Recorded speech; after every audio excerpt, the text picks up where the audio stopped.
White people are individualistic. White people are materialistic. And I think Dr. Clark is absolutely correct in the definition of black civilization, African civilization. Communalistic, whole concept is different. But the white man's individualism and materialism stems from the fact that he comes out of a situation, a place where you could hardly live. You know, the barren land where you could hardly grow, no resources, where they had to fight each other just to keep alive, and where each person had to try to steal all they could to keep somebody else from getting it so he could stay alive. Now that builds individualism and materialism. Now he didn't have much in the way of materialism, but he had the need, the desire, so he built ships, he built guns, everything in order to take something from somebody else. Now you got to realize that the black man came up in a wholly different kind of environment, where there was everything that a person needed. They didn't have to cheat and lie and steal to get enough to eat. Enough to eat was everywhere. Nobody had to take from somebody else. All the resources of the world were right there in the ground. They had everything. They didn't need to build ships and go conquer someplace else. If Africans built a ship, where would they go?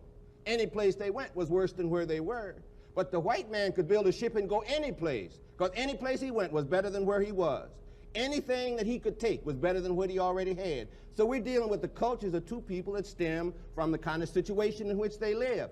Black people today are trying to be individualistic and materialistic because we are now in a slave culture. The white man has dominated us so completely, we try to accept his values. What we've got to do is reject his values, go back and accept the old values that come from Africa, our own historic black values, and have a black value system that we put in opposition to the white man's materialism and individualism. Hi guys, Hey Girl here. I'm at a nature reserve. I wanted to come out and take some pictures, and I thought it'd be good to at least tell you guys what my goal for the channel is. I know that a lot of people can talk about the problems that we are facing in America today, and I see very little information about how we as a group can succeed and find the solutions to those problems. In my content, I try to lay out the problems, not only for the memory of that problem, but to show and highlight that that problem has never went away. It has evolved, it has shifted, it has changed.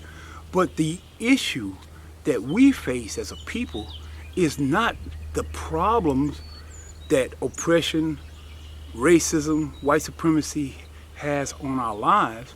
It's what are our solutions to solving that problem.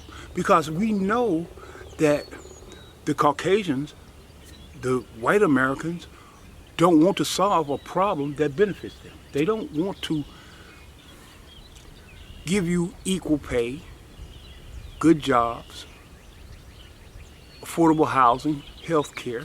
So what can we do as a people? And that's why I have been talking about the Black Infrastructure Trust. This is a collective where we as a group pool our money together for the betterment of each of us. In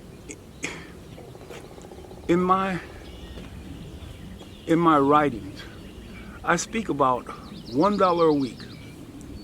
If 20 million of us put $1 a week, that's $1 billion. $20 million a week, that's $1 billion a year. We could recreate our reality. Necessary. The other thing is that America freed the slaves in 1863 through the Emancipation Proclamation of Abraham Lincoln, but gave the slaves no land or nothing in reality, and as a matter of fact, to get started on. At the same time, America was giving away millions of acres of land in the West and the Midwest, which meant that there was a willingness to give the white peasants from Europe an economic base.